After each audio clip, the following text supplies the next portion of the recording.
So it's a mixed picture. Hang Seng, though, is seeing major gains right now. Hero Motors earnings are strong on all parameters. It was a beat across the board. For the Bank Nifty, the all-time high at 44,152 is clearly in sight. In the MSCI Standard Index, they will be using an adjustment factor of 0.5. We had the highest ever level of individual loan disbursements in history. Index on expected lines really 110 points lower. The HDFC twins are dragging. We really like the two-wheeler space as being one that can benefit from this improvement in mass market consumption. Performance has been very good for Tata Power and consistently 14 successive quarters. So I expect the volume growth going forward also into mid to high single digit. Market is on steroids. It's negating all the negative cues that we're getting from the global markets. Manappuram Finance has said that they have repaid all the deposits except for a very small amount. Lessors have filed irrevocable deregistration and export request authorization to the Director General of Civil Aviation. It is a cautious Friday for markets, 103 points lower on the Nifty as we speak, and it's courtesy the banking index. 9 lakh something, no? 9 lakhs. Yeah. Well, that was a day so far. You're with us here on the last closing bell of the week. It's a Friday. We are coming to you from the CNBC-TV18 Motilal Oswal studios. I'm Prashant. With me, my colleagues Rima and Surbi here in the studios. Guys, hi. Hi. Love it when you say that, Prashant. The last closing bell. That just has a great ring to it. What if I stopped at the last closing bell? No. Well, Nigel is joining us from the newsroom floor. Nigel, hi, afternoon.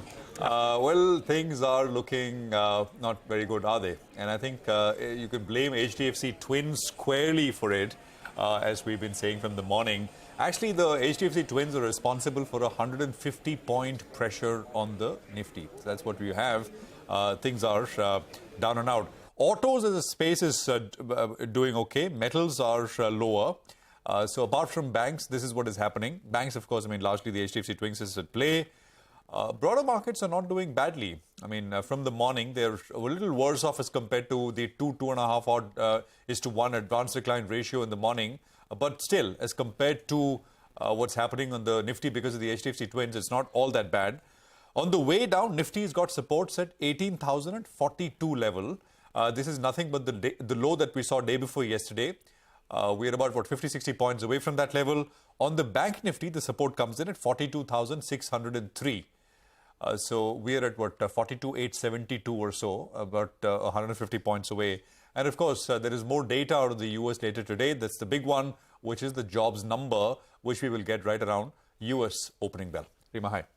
Hi. So just for starters, Europe and Asia is actually in a pretty okay place. Hang Seng closed out with a gain of about 0.5%. The Taiwanese index also closes up in the green. Europe right now is trading with minor gains of 0.2 to 0.3%. So the fall that we're seeing is our own fall right now. That's point number one. Secondly, what Prashant said, HDFC Limited and HDFC Bank is dragging the benchmark index by nearly 150 points. That's the entirety of our fall. The Nifty is down 140 points. Out of that, 160 points lower is an account of HDFC Bank and HDFC Limited. So if it wasn't for that, the Indian markets, at least at the benchmark level, would have been in the green. In fact, what we've seen in the last 2 hours or so is that the Nifty has continued with its fall of about 120, 140 points. There you have it. The fall happened between 11 to 11:20, but since then, the markets haven't collapsed further or extended the fall. But the Nifty Bank continues with its fall, and now the Nifty Bank has a cut of close to about 800 odd points. Mid-caps today have snapped a 6-day winning streak. So even as an index earlier this week did see some profit booking, there was a day of pause, a day that we gave up our gains, but the mid-caps continue to rally up, and today is the first day that you are seeing some profit booking. Some of the gainers include Titan, that's the big index mover. In auto names, it's Hero MotoCorp, Maruti looking up. ICICI Bank in the private sector financial space is higher. And on the losing side, it's these two mid-cap earnings misses. Federal Bank 7.5% gone on the margin miss, and Symphony, weak all-round performance from Symphony. Margins have come down to 7-8%, and the street is disappointed. Yeah, absolutely. I think today is one of those days where you've got some of these reactions which haven't gone down too well in terms of earnings. For Federal, let's pull up the Federal intraday chart as well. The moment that number came in, there was just disappointment all over, because this is one bank where the net interest income fell short of expectations, and that's not something we've seen across most of the lenders. It's been a quarter where most lenders have exhibited very, very healthy margin growth. For Federal, there was slight pressure on margins as well. Slippages, I mean, you could quibble here and there, but quarter on quarter, minor increase in slippages, not much. But short point is that in a market that got used to blow out financial numbers, whether it's the biggies or the mid-cap banks, Federal didn't quite cut it. And I think that reaction is quite sharp on Federal. Symphony, the net profit's down 75%. The margins have literally collapsed year on year. And that stock's under severe stress as well. Margins come down to below 9%. They used to be 22% a year ago. And that's, again, a disappointing number. Manappuram is the other one. You'll hear more about some of these stocks as we go along. Despite all of the reactions that have been coming in from the company, the clarifications, the fact is the price is under a lot of stress today as the ED searches have continued for the company. So mid-caps kind of muddling along. Large caps, we have the overhang of the HDFC twins. So, Nigel, for the bulls, not quite a Friday feeling.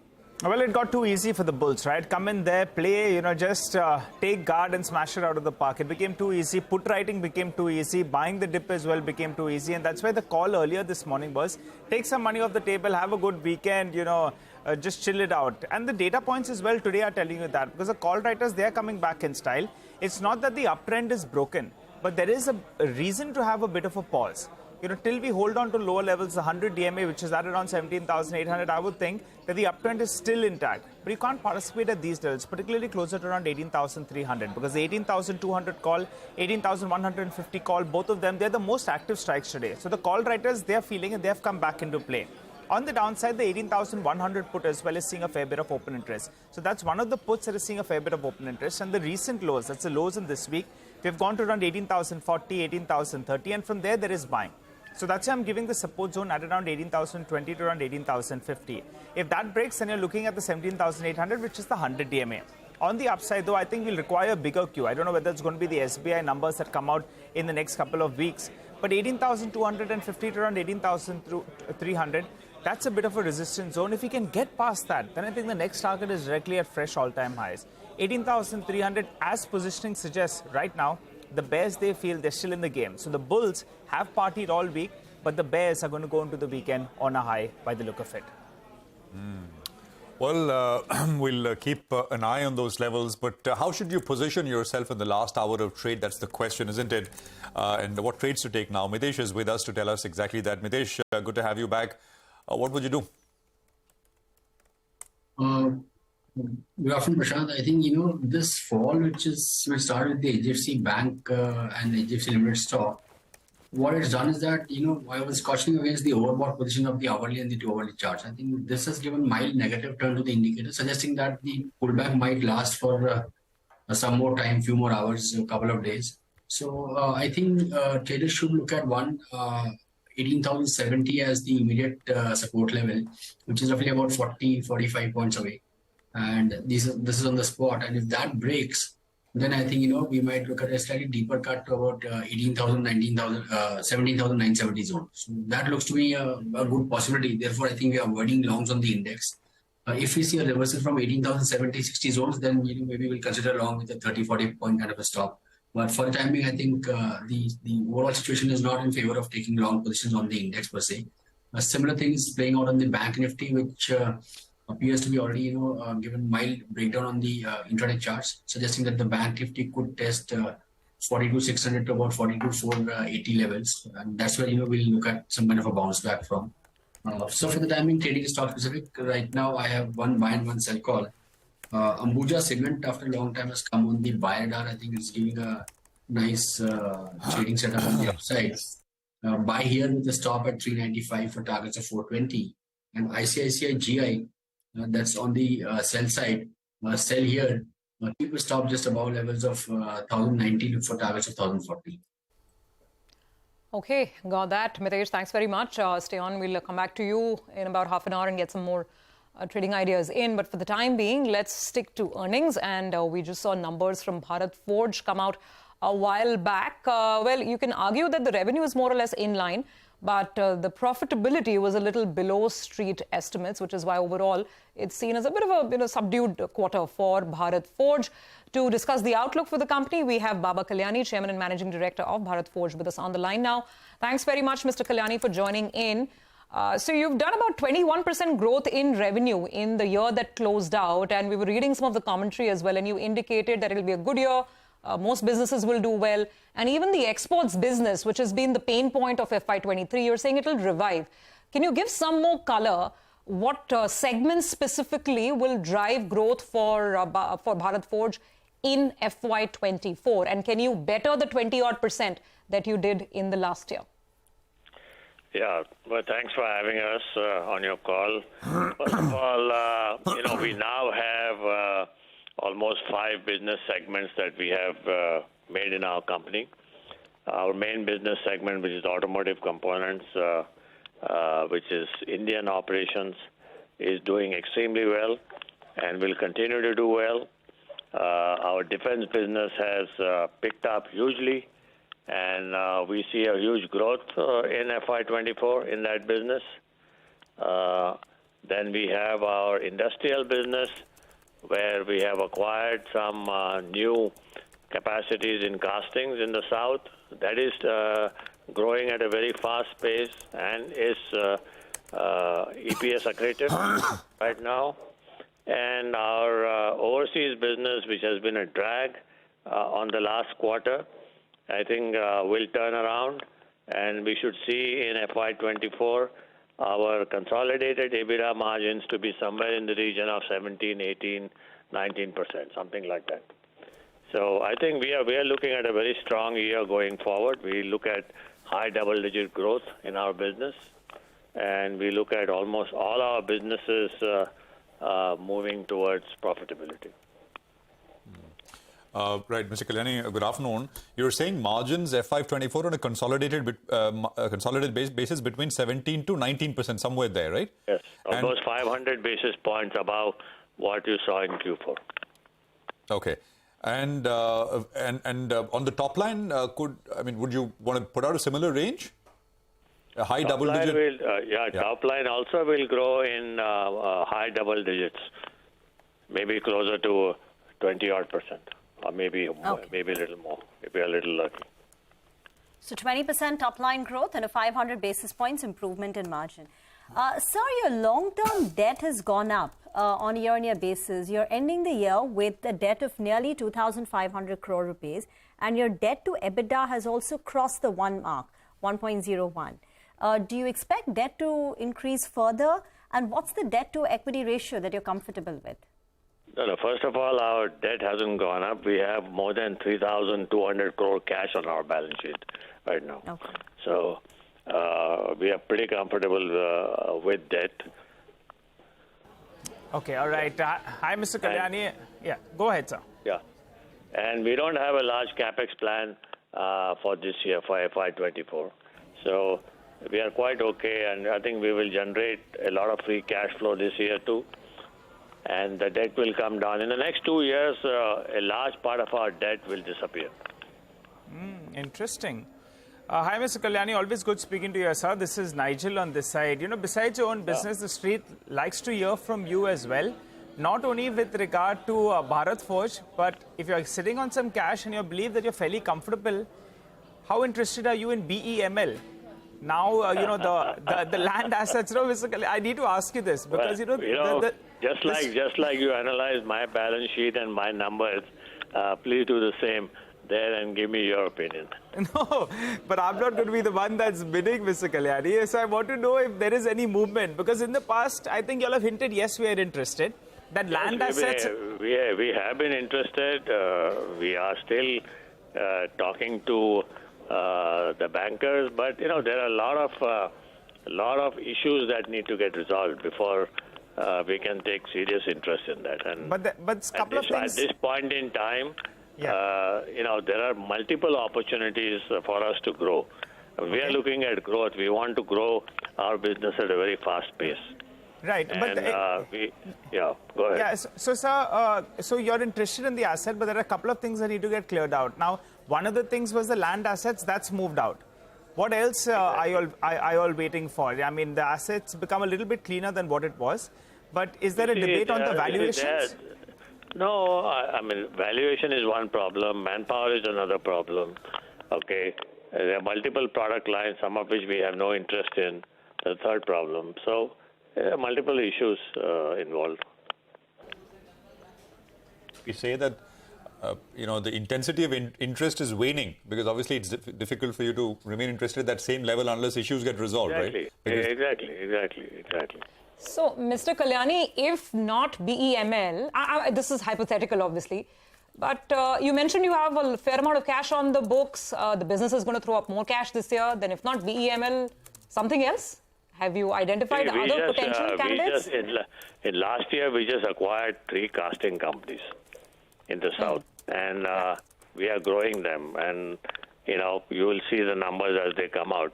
We will see a very, very high growth in that business. So our industrial business is going to start growing, and that's another area for us to diversify from automotive going into industrial products. And just a quick final question in terms of diversification away from automotive, as a percentage of your revenue, how much do you see defense contributing in FY24 and let's say next year as well, FY25? FY24, defense will contribute 10% of revenue. In FY23, it was hardly some 2% or 3%. So it's increasing to 10%. And I think if you go forward, FY26, it will be more than 20%. But our revenues will also grow quite substantially by that time. Mr. Kalyani, you've given us a lot to chew upon. Thank you very much for joining in. That is Bharat Forge guiding for defense contribution to pick up significantly. Currently, it contributes in low single digits, will improve to 10% in FY24 and further to 20% plus 20-25% by FY26. Confident about margins improving by 500 basis points to 17-18% on a consolidated basis, a top-line growth of 20%. BEML, not very sure. There are concerns on manpower, valuations, parts of the business that they're not very interested in. But they've just completed 3 acquisitions. Their focus continues to remain squarely on growth. Let's see whether they snap anything else up this year. So that's Bharat Forge for you. The stock is a bit subdued in trade, down 1%, because margins this time at least have come in lower than street expectations. But let's get into a break on that note. On the other side, we'll be joined by Sriram Velayuddhan of IIFL Securities to discuss the MSCI announcement on the HDFC twins and what it means for the stock from here on.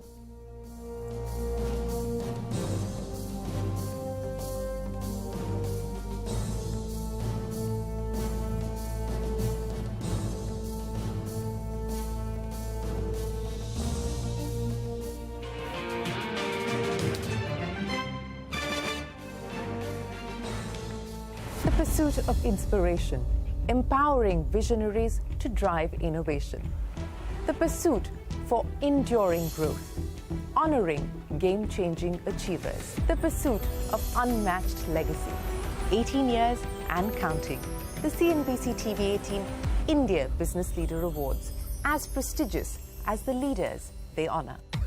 Standard Chartered presents India Business Leader Awards, a legacy inspiring excellence, in partnership with Hindustan Times. What if you could get your goods to the right place at the right time all the time? With IBM Consulting, AI-powered software can help automate your supply chain so products can be ordered, produced, and delivered more efficiently. What will you create? IBM. Let's create.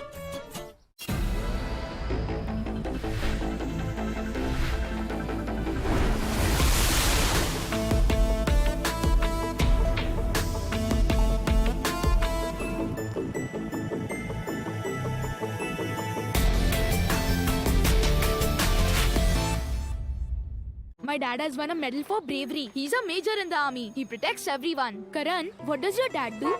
Rohan, your daddy. Karan, tell us now. He's an LIC agent. That's great. Imagine what if something untoward happens. So?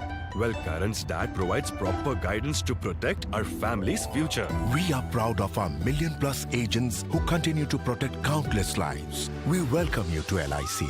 Visit your nearest LIC branch. Film shoot, iPhone 14 Pro पे. Amazing camera, huh? And cut! Hang on, director को भेजना है. Beach से, कैसे? Those 4K videos are huge. यहाँ juice तो मिल गया. Wi-Fi कहाँ से मिलेगा? Airtel 5G Plus तो मिलेगा. So you've Already got it. Maybe you should get it too. Back up, guys! Hey, buddy.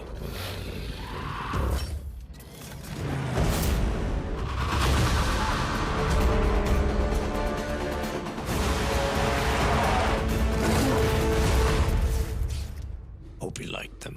Introducing Apollo Alpha. Add more thrill to your beast.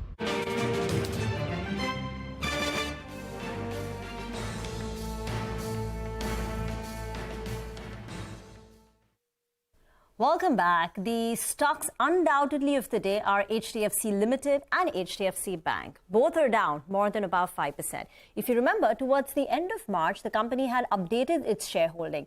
And at that point, what we learned is that the FPI headroom in the companies had gone above 15%, which means it's eligible for a weight increase by the MSCI in the MSCI Standard Index.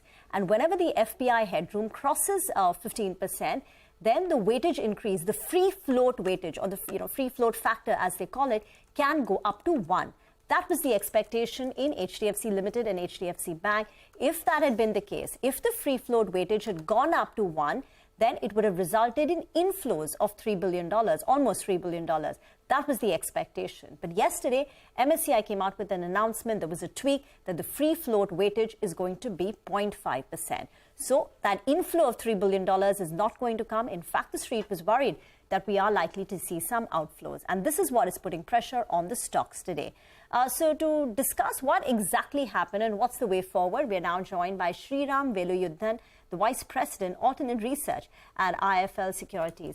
Sriram, afternoon. What exactly happened? Everyone was anticipating that free float FIF factor, as we call it, that weightage would go up to 1. There would be inflows in HDFC Twins. That hasn't materialized. So can you tell us your understanding of the situation now? Hi, Rima. Good afternoon. Inclusion of HDFC Bank in the MSCI India Standard Index has been in focus. Now, in a key development announced today early morning, index provider MSCI has decided to add HDFC Bank in the MSCI India Standard Index, but with an adjustment factor of half. So while the index provider has acknowledged foreign room in the merged HDFC Bank is above 15%, albeit it's marginal though. So basically the measure has been taken to reduce the possibility of a reverse turnover. So as you pointed out, as against the earlier expectations of the event being a net inflow event of roughly 3 billion odd, largely the impact of addition of HDFC Bank in the MSCI India Standard Index is to be neutral now. As outflows of But the foreign portfolio holding or the headroom is still 15%. So will they increase the weightage at a later stage from 0.5 to 1? And if yes, how will that take place? Yeah. So how this will shape up is so the major agenda behind keeping the adjustment factor of at half as against 1, they would want to reduce the likely instance of a reverse turnover. So what I mean by reverse turnover is, let's say in the run-up to the August review, the foreign room again goes below 15%, which is a possibility because as per the March shareholding, the foreign room stands at roughly 17.75% odd, which again is near to 15%. So as per the methodology document, let's say if a stock is part of the standard index and if in the run up to the reviews the room goes below 15%, the index provider applies the theory of concept of post adjustment factor. So in this case, let's say in the run up to the reval of the run up to the August review, if the room goes below 15%, the adjustment factor, let's say if it would have been at 1, again they would have been compelled to reduce it to 0.5 as per the methodology. So to avoid this, the index provider has taken this step. Now what will happen, to answer your question, let's say in the subsequent reviews, if the room again goes above 25%, then HDFC Bank's adjustment factor will be revised up from 0.5 to 1. But as things stand, starting HDFC Bank will start with an adjustment factor of half. Okay, got that, Sriram. But, you know, I think this is the same math that everybody's been doing around, let's say, Kotak Mahindra Bank as well, right? Because there the anticipation is that the weight will increase and it will see, Vivek was telling us, maybe, you know, inflows to the tune of $750 million. So you're saying, and in Kotak's case, I don't know if the headroom differential now is 25%. I think it's less than that.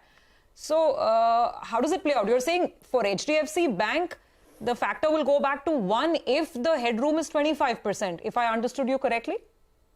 Correct, right.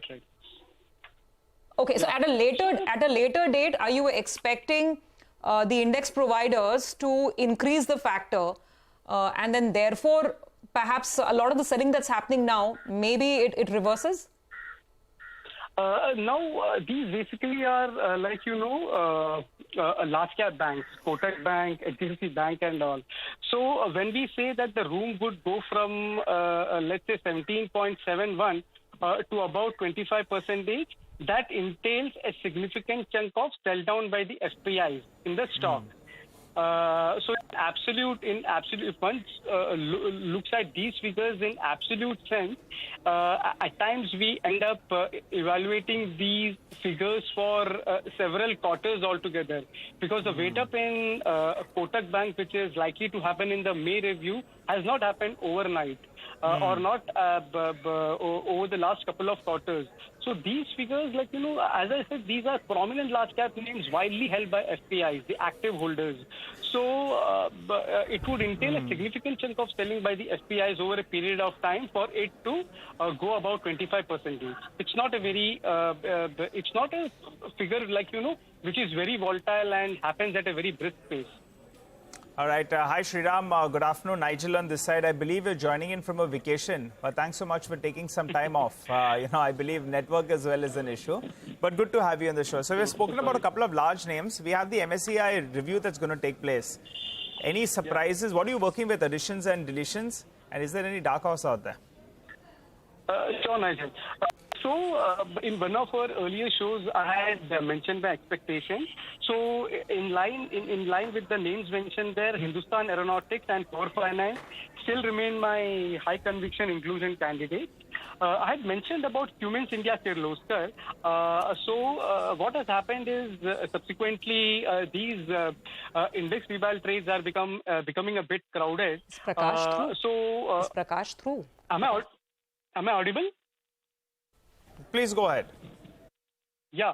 So Cummins India Kirloskar, post the discussion we had, has moved down the pecking order.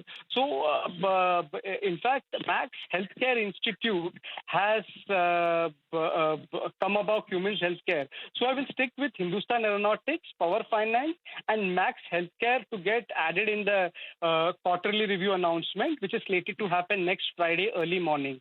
So in terms of deletion, Indus Towers is the only name that appears on my radar. There are a few other names as well which I am expecting, where I am expecting a weight up to happen. As you guys have rightly pointed out, Kotak Mahindra will be up there, will be one of the key names there, followed by Interglobe Aviation, which is Indigo, Zomato, and Adani Ports and SEZ. So these are the names where I'm expecting a weight up to happen. On the other hand, Infosys, on the back of the recent buyback that closed a couple of months back, I'm expecting a weight down. So these prominently would be my expectations for the May review. All right, Sriram, thanks very much. Enjoy the rest of your vacation. Appreciate you joining in with that. You know, these index changes 10 years ago used to be, I mean, who cares, right? Yeah. But now, as Sriram is pointing out, it's... serious money? Big money. No, it's become very crowded. I mean, think about it, right? So what did he tell? He told us his expectations of what may happen next Friday. So first there is a rally based on expectations. Then on Friday the announcement comes. It is effective a certain date 1 month later. Then the rally all the way till, you know, the date of effective, you know, whatever is the date of all of that goes into effect. And then post the adjustment, post the action, there is another round which takes place. So one more event for the market. You know, it's just which stage do you get in is the question, right? So It's become hard. The other point about HDFC and HDFC Bank for our viewers I want to make is this is basically some of the, not downside, but this is purely passive funds, right? This is index funds and what they're doing. This is not active funds taking a view on the stock one way or the other. Nothing has changed. It's just, passive funds who benchmark themselves to indices like FTSE, MSCI, etc., making changes because the index provider has made changes. That's it, nothing else. So these are very short-lived kind of moves which take place. Disappointment, sure, for those who were trading off of this news, but at the core of it, fundamentally, nothing has really changed. Yeah, absolutely. Which is why I think it's a good time to get to Prakash as well. Yeah. We've discussed the technical factors which are leading to this kind of a drawdown on these stocks. Fundamentals are a different story. Prakash, good to have you on. Sorry, we've just had a barrage of earnings and all of these events happening today. Just want to get your view in. Purely from fundamentals, would you use a decline like today to buy in? How would you approach it? There's also a merger. There's so much going on with these two biggies. No, absolutely, Survi. So I think you still have half an hour to do that. Don't waste that time discussing or thinking about why this is happening from a weighted change perspective. And that's something which eventually normalizes or reaches an equilibrium. So if HDFC Limited and HDFC Bank as a combined entities were to be looked at from a fundamental perspective, they continue to offer great value. And we've seen relative to that, ICICI Bank started looking attractive from a flow perspective. As Prashant very rightly said, these are temporary things, and the market is in no mood to commit long term. But it's more in the nature of anything that's in the nature of short term triggers gets kind of responded to very actively. But I think it's a great opportunity to add on to these names. The combined entity will be able to leverage so much of it positively that you'll probably regret not having it. Okay, all right. Prakash, request you to stay with us. You have this knack of picking up some stocks when news flow is not too good. So I want to understand whether you're interested in Manappuram or not. But for the time being, let's hear out what's the latest on that. Yash has been on top of the story. The stock is getting hammered though. Yash, fill us in with more. Well, Nigel, since the time the Enforcement Directorate investigations have been, going on Manappuram Finance, the stock has been quite slippery. Now, just to sum up what has happened so far, the Enforcement Directorate or ED has searched 6 premises of Manappuram Finance, including the residential premise of its managing director, VP Nandakumar. The charges as per the Enforcement Directorate is that one of the subsidiary of Manappuram Finance, which is Manappuram Agro, took deposits from various people. This, despite not having the approval from RBI to take deposits. Now, the charge is that these deposits were essentially diverted into immovable properties as well as shares of Manappuram Finance itself. Now, as far as the allegations are concerned, there have been a lot of discrepancy between what ED has said so far and the company statement. ED says that it has frozen assets of the company worth 143 crore rupees, whereas Manappuram Finance has said that the value of the shares itself frozen by ED is about 2,000 crore rupees. Coming to the next point, ED has said that Manappuram Agro Farms was not allowed to take deposits. Here, Manappuram Finance has said Agro Farms took deposits, but the funds were used in the business itself. Also, what ED said is that the funds raised from deposits were diverted into immovable properties, also invested in shares of Manappuram Finance, whereas Manappuram Finance has said that in the findings of SEBI and RBI, there was no adverse finding, which both these regulators had come up with. Finally, ED has said that there were no KYC documents which were done for the depositors, and there is no proof that these deposits were returned to them after RBI's direction, whereas Manappuram Finance has said that they've repaid deposits, entire lot of deposits, except for a very small amount of just about 9.25 lakh rupees. As I said, the managing director has also said that he will seek a legal view on this entire action which has come from the Enforcement Directorate. Okay. All right. Thanks a lot for that, Yash. Well, Prakash, what's your take? Stock has corrected, from around 130 to around 105 odd. Would you take the plunge, or it's a complete avoid for now? Let this dust settle, and then you'll take a fresh call. Yeah, absolutely. I think it's a stay away kind of a thing right now, because there's so much of numbers which don't match and then don't kind of figure, and everything is flying around with a lot of confusion. So finally, the nature of the allegations and the remediation is something which we don't know of. So till that happens, it's best to look at something else. And as I said, there's such a lot of competitive intensity hitting them, these NBFCs, from the banks that have started looking at gold loans as a growth area, that it's best to keep away for the time being. All right, fair enough. We'll take a very quick break here. We'll come back, continue our conversation, of course, on markets. We are down 175 points now on the index. So this is very quickly coming to, we're basically below 18,100 levels. And now about 30 points, 35 points away from day before yesterday's low, which is a level I was asking you to keep an eye out on. 18,042 is that level, 40 points away. We'll take a break. We're back. Our calls with technical experts coming up in just a bit.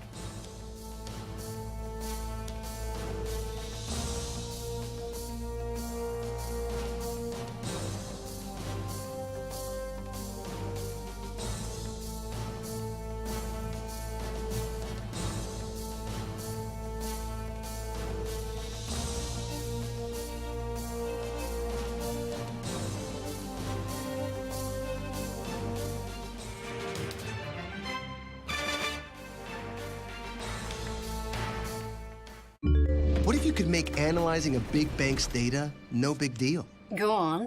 Well, what if you partner with IBM and Red Hat, use a hybrid cloud solution to connect data across multiple systems globally, then analyze all that data with Watson?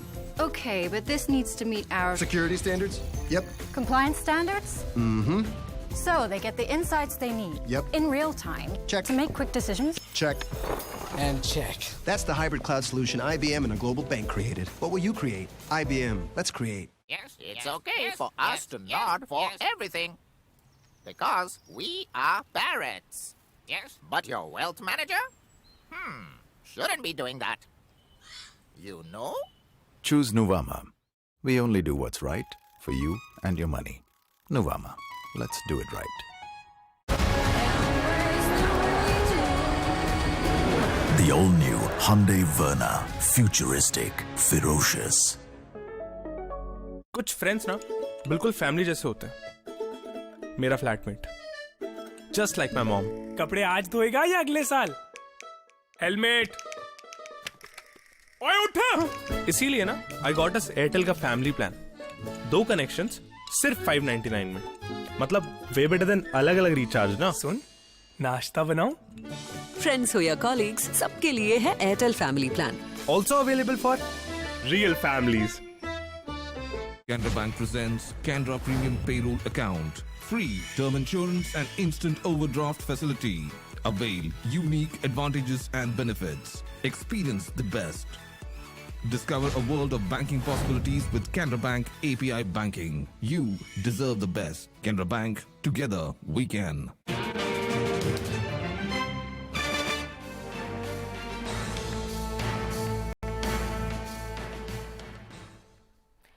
Welcome back. Federal Bank is under pressure. The management is now addressing the media post the Q4 numbers. Let's cut across. On the credit side, continues to be very strong. We had a flatteringly good outcome in Q4 in terms of credit costs at just 19 basis points, probably the best in class. And our coverage ratio through the year improved substantially. And so with an increased coverage, with the credit quality holding, quite pristine, our risk-adjusted margins are tracking to around our desired levels of between 290 and 300 basis points, which effectively translated into, supported by good fee income and efficiencies, translated into the bottom line progress that you may have observed. So on balance, we exited FY23 with very meaningful progress on most counts. The year is just about a month old. It has the same challenges that everybody is encountering in terms of how do we ensure that deposit growth comes back to the system. Credit looks quite positive. Quality of credit of the bank looks quite strong. We, about a month back, had a session where we outlined our 3-year plan, what kind of financial outcomes we expect, and we are tracking to those. So the year should reflect the improvements on many counts in terms of growth and supported by very high efficiency. Our fintech engagement continues to be extremely strong. Digital penetration and the outcome as a percentage, the number of customers using digital as their primary mode of engagement continues to be growing. Okay, that's Federal Bank. We were actually just talking about this, I think yesterday or day before it was, that Federal seems to have broken out of this 130, 125, 130 kind of levels. Well, it's making us doubt that. 8% lower with that earnings set, 120, under 128 now.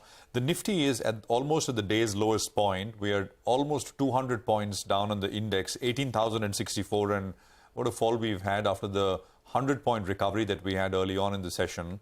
So second half of the day has all been down and down, making lower lows. Aditya Sood is with us, portfolio manager at Incred Portfolio Management Services. Aditya, good to have you with us here. Thank you very much for your time. Would you be a buyer of HDFC and HDFC Bank? Would you treat these 5.5% falls as opportunities? Yeah, so HDFC Limited, I think so. We have been holding the stock for close to 3.5 years now. Our belief is that, when you get a sectoral headwind in the sector, leaders who are gaining market share need to be bought into, and valuations are very, very attractive. So if you look at valuation vis-a-vis the previous cycle, obviously it was a much higher ROA business. The merged entity benefits are known, I think so, to multiple people. There are enough low-hanging fruits in terms of, obviously it is going to be a big part of the index as well. So we see this as a temporary blip in the share price. Obviously, it is a very, very strong franchise. It will continue to gain market share structurally. So we are structurally very positive on the mortgage business. That includes both large and small mortgage companies. All right. Hi, Aditya. Good afternoon. Thanks so much for joining in. Aditya, when you send in some inputs, I want to understand stocks that can double or triple, say, in the next 5 to around 7 years. Or it has the stocks that have potential. I'm just going through a list, maybe Newlin, Finolex Cables, Intellilect, as well as BEML. Run us through the list, and if you could speak a couple of lines on a couple of them or on all of them. So essentially, first of all, I think so you have to look at the backdrop of small cap performance in this environment. If you look at the Nifty small cap index over a 5-year period, returns have been, fairly dismal. Nifty returns have been closer to 11% CAGR. Nifty small cap has just compounded at 3% CAGR. So I think so last year also we saw a very large divergence between small cap performance. So it has been a washout environment for small caps. There are at least, 800 stocks which have corrected by more than 50% in last 2 years from the peak prices. Secondly, what we find is that, the total addressable market for a lot of small cap companies is expanding at a very, very fast pace. And, this includes companies like BEML. Obviously it is up for strategic divestment. But if you look at only the defense piece of BEML today, it is a 5,000 odd crore revenue company. Defense order book could be, as high as 15 to 20,000 crore over a 3 to 5 year period. So just imagine the kind of opportunity that one segment offers for BEML. Similarly, if you look at, Tejas Network or Intellect Design Arena, what you'll find is that the TAM for most of these companies is expanding rapidly, because either they are gaining market share locally or they are gaining market share, globally. So if you look at a company like Tejas Networks, obviously the order book has doubled over last 1 year, from 900 odd crores to 1932 crores to be very precise.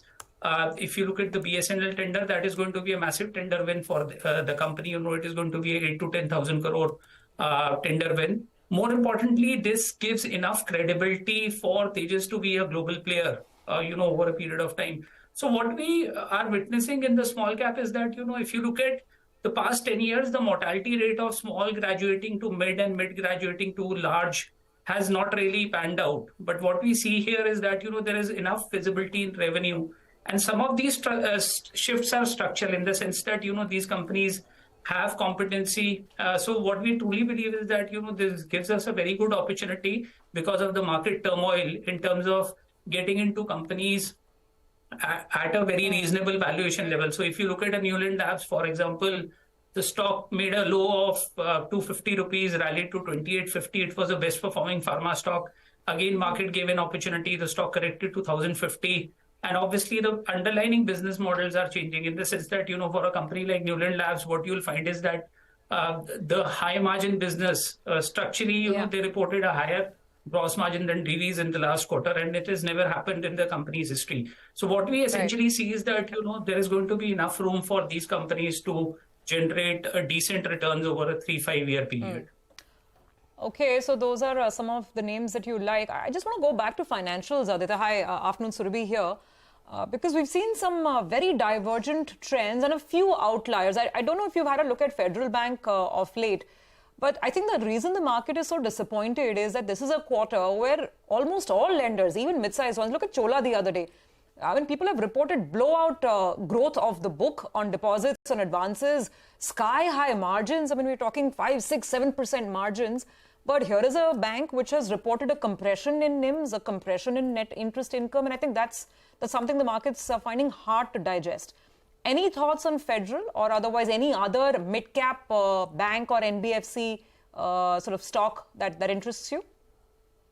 So we have some exposure in the CSB and the Equitas, and our basic premise in terms of favoring small cap banks has been that there is a divergence between the valuation of these banks. We have focused on categories wherein, you can have a price to book mismatch, so if you look at these companies, and we have used, 2% as a filter of ROA, whether, Equitas can graduate from becoming a 1.5% ROA to a 2% ROA bank. I think so they are just there. If you look at a CSB, obviously they are heavily skewed towards gold loan.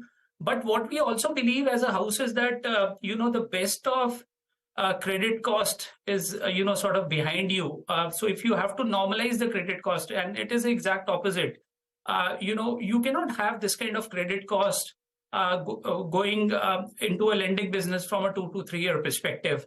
I think so. The credit cost for most of the sector is at the lowest point in last 40 years. So our view is that this is a business which will report elevated credit cost. Obviously, there is a significant element of counter-cyclical buffer that ICICI Bank has provisioned for, or the larger banks have provisioned for. But clearly, one would have to focus on credit cost and the provisioning numbers.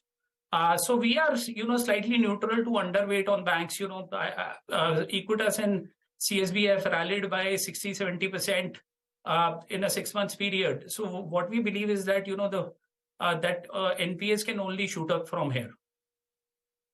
Aditya, out of time. Thank you very much for throwing your insights on individual names, the financial pack as well. Back to the markets, we're pretty much at the low point of the day, and now names like Kotak Mahindra Bank, State Bank of India have dipped to the day's low. Mitesh Thakkar is here with us for a few BTST trades. Mitesh? I have one buy and one sell. On the BTST side is Maruti. I think that's the stock which is holding out nicely in this entire fall, and overall setup is quite positive here. I would recommend a BTST here with a stop just below 8,900 and a target of 8,950. And National Aluminum or NALCO, that's STBT.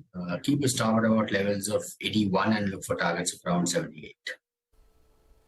All right, got that, Mitesh. Thanks very much for the calls. Let's move on to an interesting story now that impacts perhaps all of us in some ways. This is coming in from the aviation sector. Airfares have surged significantly in the last 2 to 3 days after Go First cancelled its flights as it went in to file for bankruptcy protection. Now, with the summer already seeing a spike in ticket pricing, a further influx of passengers seems to have come as a good opportunity for other airlines to perhaps cash in on the opportunity. Let's straight away go across to Madiha to understand how big this spike is. Madiha, what are the numbers saying? Let me first start with some context here, Surbi, before we get to the fares part. Go First was operating 180 to 185 flights every day and was flying about 30,000 passengers daily before filing for bankruptcy. Now, with the airline getting out of the market, at least for the foreseeable future, the 30,000 passenger traffic gets directed to other airlines.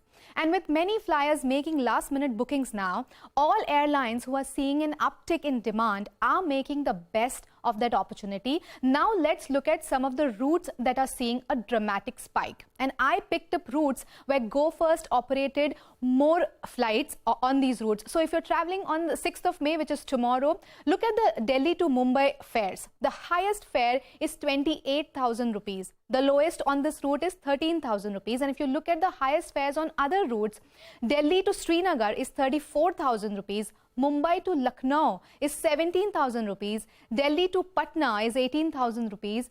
Mumbai to Ranchi is 19,000 rupees. Mumbai to Kochi is 28,000 rupees. And Mumbai to Kanpur is 18,000 rupees.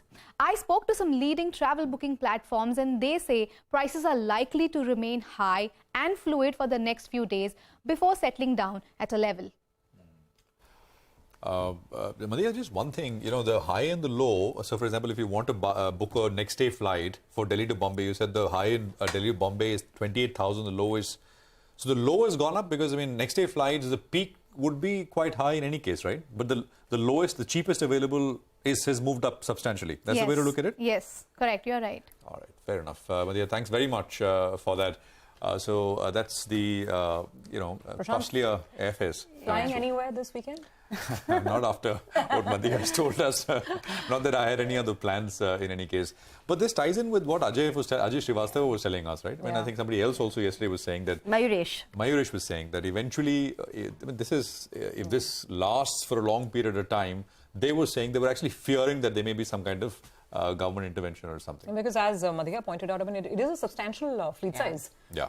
The capacity that's moved out of the market, I think CS was estimating about 9 to 10%. 9% market share. Market share. So there is a significant amount of capacity that's suddenly, gone out of the system. But Delhi, you could easily book a flight for about 10,000 at a decent time. So now imagine the cheapest is 13,000. So straight away, you're getting a jump up of close to about 30% there. Expensive. And it's come at a time when the kids have a summer season break. Get into a break.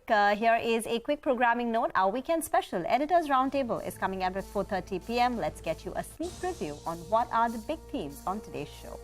The FIs make a comeback in India as flows have picked up in the last 2 months. Nigel will take us through all the numbers.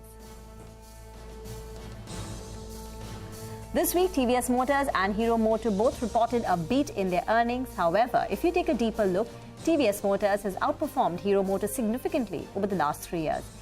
Sonia will take us through the full picture on the market share and the stock performance of these two-wheelers.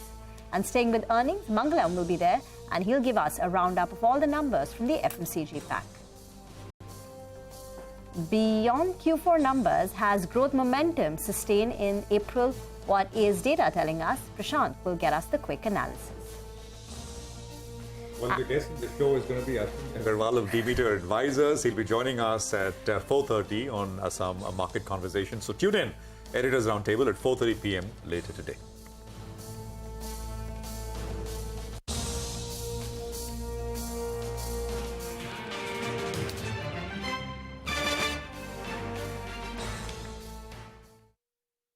Let's you and me step out and see how blue the sky, how tall the trees.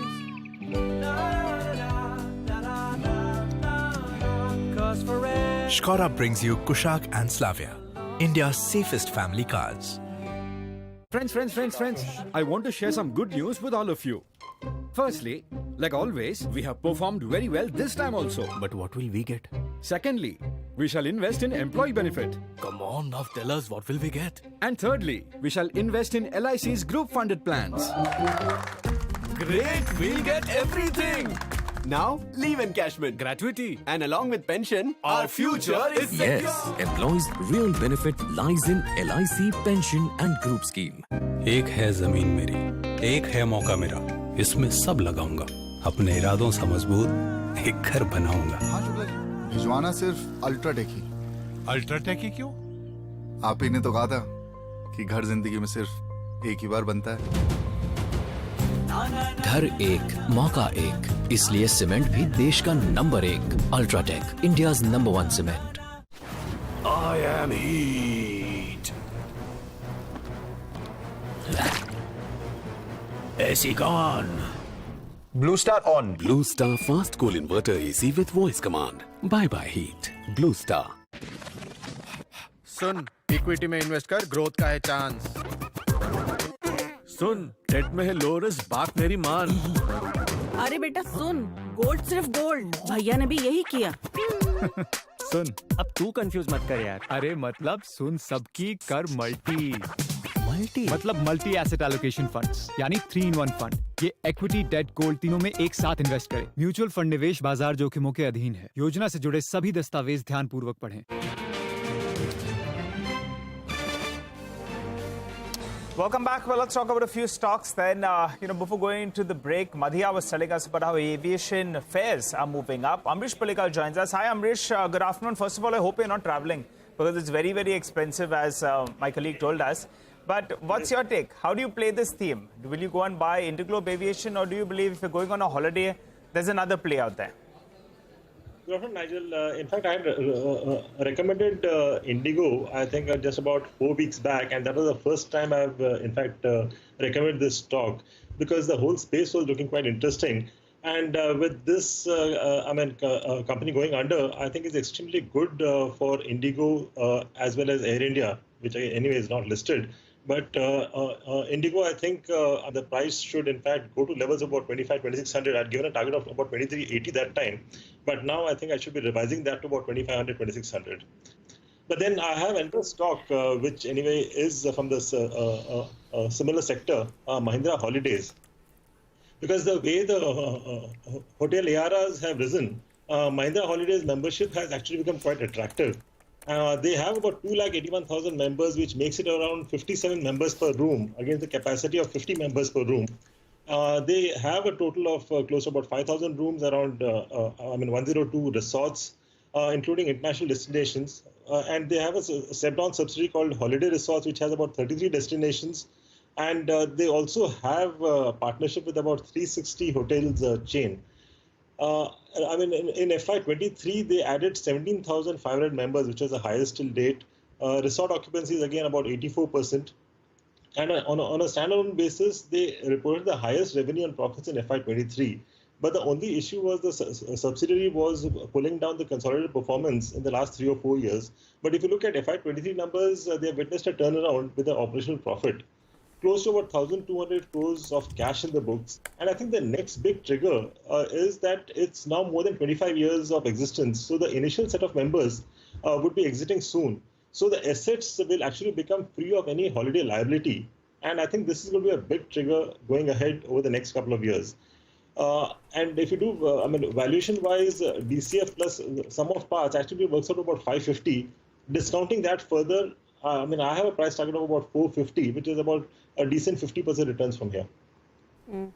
Amrish, any thoughts on Federal Bank? I remember this is a stock that you look at very closely. The street is disappointed with its earnings performance. And this is a bank which wants to be one of the top 5 private sector lenders in India. So the aspirations are very high. What have you made of the Q3 numbers? And is this fall of 9% a buying opportunity? NIs, in fact, were lower than estimates. But then, I would say that this possibly could be a one-quarter disappointment because we have seen extremely good growth in the last few quarters. And if you see the rest of the sector also will actually see the NIM stopping off from the next quarter onwards. So I don't think there's anything too much to be worried about the Federal Bank. And in case the stock falls to levels about 120, 122, I think it's a very good buying opportunity. And we should remember that Fed Fina, which is a vertical of Federal Bank, which is to gold loans, that should be coming out with an IPO sooner than later because we had expected that IPO in FY22, but I think that IPO should come in FY24. And I think, that could be value unlocking for the shareholders of Federal Bank. So it's a buy at levels of closer to about 120. Okay, all right, Amrish, we'll leave it there. Thanks very much for joining us and good speaking with you. By the way, in case of Federal Bank, if the market is freaking out about net interest margins coming lower as compared to the previous quarter Q3, the management themselves had guided that margins will be a little, it'll be difficult to sustain margins at those 3.5% whatever levels, and they would come off a little bit, which seems to be exactly what has happened. I wonder if we will start to see similar things across other banks as well, because, the lending side gets repriced immediately, but the deposit repricing happens slowly, and I think that is what has happened with the Federal Bank. So it will be interesting to hear the management's thoughts as we go along. But banks have been the focus today. The index ends down 2 1/3%, and not at the absolute lowest point, but nearly there. This is a 1,040-odd point cut. Nifty lost exactly half of what the Nifty Bank lost, which is about 1% or so. I just want to take a look at the mid-cap index. Much better, 0.75% lower on the mid-cap index. And I think the small-cap index also down about 0.75%. So Nifty 1 and Bank Nifty down over 2%. But of course, banks were the problem area, with the HDFC twin seeing lots of damage. Rima. Just on that subject about Federal Bank, I went back to see what the management said in Q3 about their NIMs. So they said NIMs will be 3.35 to 3.4% for the full year. So the implied NIM for Q4 was 3.44 to 3.48%.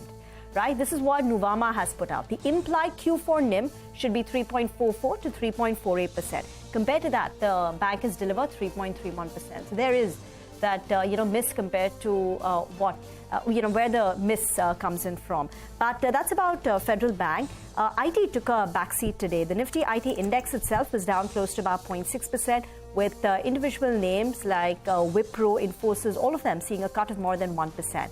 Outside of the HDFC twins, you had IndusInd Bank, Kotak Mahindra Bank selling off quite sharply. But ICICI Bank, on the other hand, bucked the trend, and ICICI Bank closed up with a gain of about 0.5%. FMCG had a pretty resilient week, you would say. Titan was up 3.5%. ITC also closing up in the green, up 1%. Autos did well. Hero MotoCorp 1.5% up. Maruti Suzuki has gained 4% this entire week. So FMCG was resilient. Autos are seeing some buying. In the banking pack, ICICI Bank held up pretty well. And on the losing side, HDFC twins and IT broadly. When you look at the broader volume sheet on the market, you typically find a lot of mid-caps, active trader-friendly mid-caps. So guess which of the stocks that are dominating the volume sheet today? It is HDFC, HDFC Bank, and even IndusInd Bank. So it's been that kind of a day, bit of an outlier by that stretch. Just quickly want to point out the disappointment on Manappuram. Final take on it is around 11%. BHEL saw lots of unwinding today, 6% down on that stock as well. Dabur, very severe result reactions today. Federal, we've been speaking about. Federal's final cut is about 8%. Dabur is down about 7%. Even RBL Bank, remember RBL was a little bit of a disappointment again when you're talking about tier 2 banking, and RBL has seen further selling pressure today. City Union Bank, another one on the way down. PFC losing some ground. Then the metal stocks anyway were weak, index and non-index. So SAIL and NALCO both have been on the way down as well. Symphony, another number that came out during market hours, 5.5% lower. So not a great day, except for some of the auto names. So let's not end with all gloom and doom. The tire guys have had a pretty good show this quarter. MRF has piled on another 3.5%. Remember, numbers came in earlier in the week. Today, more follow-through buying. SEAT was up 3.5% as well. And TVS Motors is riding home into the weekend in style with a 4% up move. So that is the market today. As Nigel said, really, the end of the week belonging to the Bears, a substantial 188-point cut on the Nifty, a massive 1,000-point drop on the Bank Nifty, with the index, the benchmark, back closer to the 18,000 mark. Well, that's where we are going to take your leave. It's a wrap from the entire team that puts Closing Bell together, but don't go anywhere. Our Friday special, Smart Money, is coming up next after this break.